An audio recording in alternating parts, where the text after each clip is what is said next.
So just a quick update on my RC system.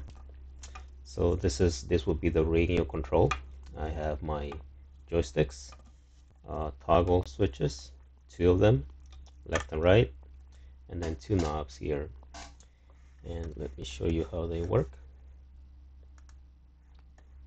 So if I go to the top here on the left joystick, so that would be the left and right. You can see the value here changing as I move this one from left to right.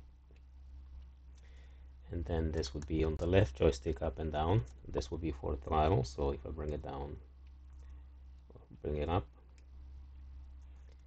We have the right joystick, same. This is for the left, on this side, and right, and then up and down. And this would be the toggle left button, this one here.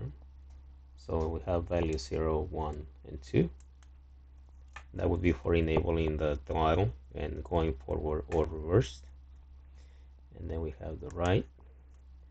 This would be for enabling flaps, 2 positions, or 3, including the normal position. And then we have the knobs, this one here.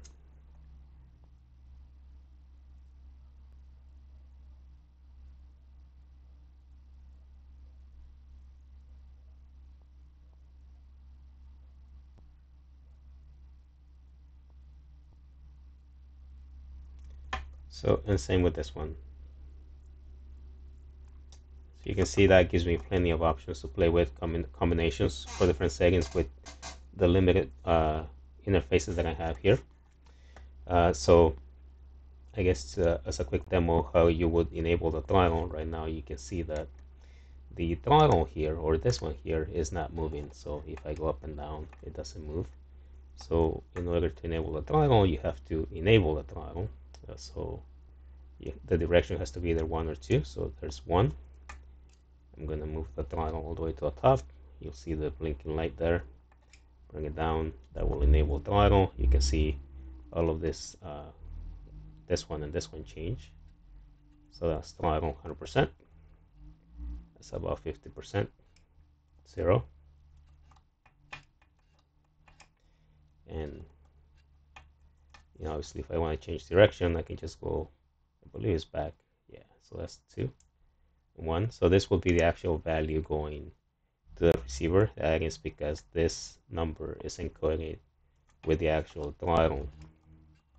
So depending on that number, it can be either a 2 or a 1. So that's pretty much it. Should have something ready to test in the next couple days.